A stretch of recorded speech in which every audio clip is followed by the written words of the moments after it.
L'Île-de-France est une petite région française, mais c'est la plus puissante et la plus peuplée du pays. On y trouve Paris, la capitale, et beaucoup d'autres choses intéressantes. Alors, on va en parler dans cet épisode. Bonjour, je m'appelle Fabien et bienvenue dans le podcast Fluidité pour débutants où je vous parle aussi de géographie française. Depuis quelques semaines, je vous présente les différentes régions françaises. On les a déjà toutes explorées dans les épisodes précédents que vous pourrez écouter après. Il nous en reste une seule dont on n'a pas parlé, c'est l'Île-de-France. L'Île-de-France n'est pas une île, donc elle n'est pas entourée d'eau. C'est une région au centre-nord de la France, autour de Paris, notre capitale. Elle est divisée en 8 départements.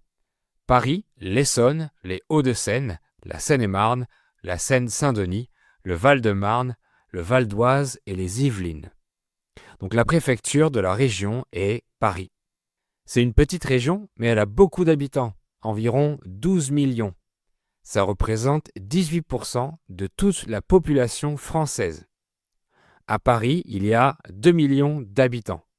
C'est une ville très dense, avec 20 000 habitants par kilomètre carré, l'une des plus denses du monde. Pour moi, c'est trop parce que j'aime bien avoir beaucoup d'espace. L'Île-de-France est une région très urbanisée. Ça veut dire qu'il y a beaucoup de villes et peu de campagnes. La partie la plus urbaine s'appelle la Petite Couronne. C'est Paris et les 3 départements autour, ce qu'on appelle la banlieue, la zone juste autour d'une grande ville. Mais il y a quand même quelques espaces verts. Par exemple, on peut aller dans le bois de Vincennes ou le bois de Boulogne.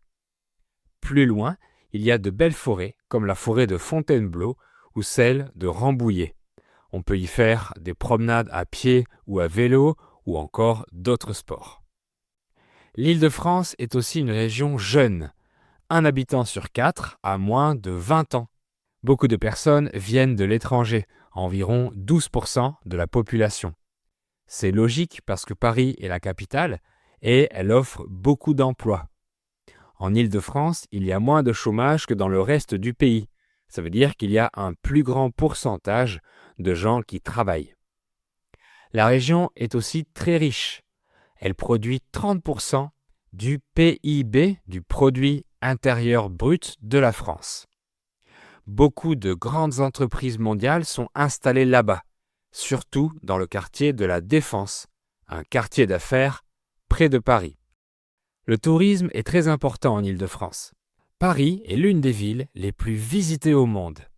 En 2023, 47 millions de personnes l'ont visité.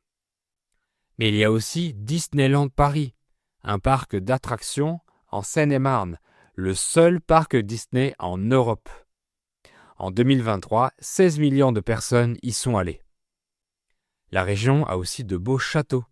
Le château de Versailles, bien sûr, au sud-ouest de Paris, attire beaucoup de visiteurs et j'en parlerai dans un autre épisode dédié. Il y a aussi le château de Vaux-le-Vicomte, à 50 km de Paris. Ce château a inspiré la construction du château de Versailles d'ailleurs. Une autre attraction célèbre est le marché aux puces de Saint-Ouen. C'est un grand marché d'art et d'antiquités. On y trouve beaucoup d'objets anciens. Plus de 5 millions de visiteurs y vont chaque année. Enfin, près de la rivière Marne, on trouve des guinguettes. Ce sont de petits restaurants en plein air où on peut manger, danser et faire la fête. Les guinguettes sont très populaires et typiques de la région parisienne.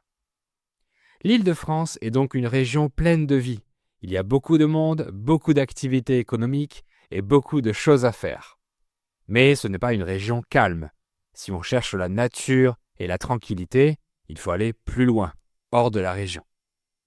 Merci d'avoir écouté cet épisode. Si vous l'avez aimé, abonnez-vous et mettez un like et 5 étoiles sur les plateformes de podcast pour me soutenir. À bientôt!